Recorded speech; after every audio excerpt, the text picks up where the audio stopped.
మార్గశిర మాసం పొరపాటున కూడా ఈ కూరను గనక మీరు తిన్నారు అంటే అష్టకష్టాలు తప్పవు, గండాలు ఎదురవుతాయి. అవేంటో తెలుసుకొని జాగ్రత్త పడండి. అలాగే ఈ కూర తినడం వల్ల మీరు ఎటువంటి కష్టాలు పాలవుతారని కూడా ఈరోజు వివరంగా తెలుసుకుందాం. అన్ని మాసాల్లోకెల్లా ఈ మార్గశిర మాసం చాలా విశిష్టమైనది అని చెప్పి ఈ శ్రీకృష్ణ పరమాత్ముల వారు విభూతి యుగంలో తెలిపారండి. ఈ ఈ మార్గశిర మాసంలో ప్రత్యేకంగా అంటే ధనుర్మాసంలో గోదాదేవి కళ్యాణం వంటివి చేస్తూ ఉంటారు. అలాగే ప్రత్యేకంగా ముక్కోటి ఏకాదశి, లేదా వైకుంఠ ఏకాదశి, మార్గశిర గురువారాలు కూడా చాలా ప్రత్యేకమైనవి. మార్గశిర మాసం విష్ణుమూర్తి ఆరాధనకు, లక్ష్మీదేవి పూజలకు, దత్తాత్రేయుని పూజించుటకు కూడా చాలా విశేషమైనది అని చెప్పవచ్చు.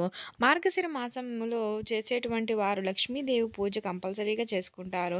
లక్ష్మీ పూజ చేయడం వల్ల దరిద్రం తొలగిపోయి లక్ష్మీ కటాక్షం సిద్ధిస్తుంది అని అంటారు. క ఈ చెప్పినటువంటి కథ పురాణాల ప్రకారం మార్గశిర మాసంలో సూర్యోదయానికి ఉదయాన్నే నిద్రలేచి పూజ గనుక చేసుకున్నట్లయితే చాలా విశేష ఫలితం కలుగుతుంది. అలాగే మనం తీసుకునే ఆహార పదార్థాల వల్ల కూడా కొన్ని చెడు ప్రభావాలు ఉంటాయండి అని చెప్పవచ్చు. ఈ పౌర్ణమిని మార్గశిర మాసంలో వచ్చే పౌర్ణమిని కోరల పౌర్ణమి అని, నరక పౌర్ణమి అని కూడా అంటారు. ఇంతకీ ఈ విశిష్టత కలిగిన ఈ యొక్క మార్గశిర మాసంలో మీరు ఒక కూరని ఎట్టి పరిస్థితిలో కూడా తినకూడదండి. ఎందుకంటే ఈ కూర తినడం వల్ల మీకు ఆ యొక్క భగవంతుని ఆశీర్వాదాలు లభించవు.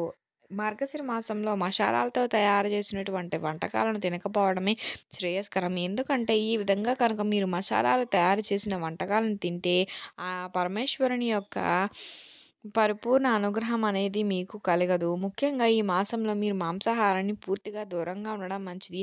ఒకవేళ మాంసాహారం కాకపోయినా కానీ ఇతర కూరల్లో కూడా మసాలా దినుసులు వాడుతూ ఉంటారు. ఈ విధంగా మసాలాలతో తయారు చేసిన కూరలను మార్గశిర మాసంలో తిన్నారంటే ప్రతికూలత ప్రభావం అనేది చూడాల్సి వస్తుంది. పొరపాటున కూడా ఈ మసాలాలతో తయారు చేసిన కూరలు తింటే కనుక అష్ట కష్టాలు తప్పవని చెప్పవచ్చు అండి.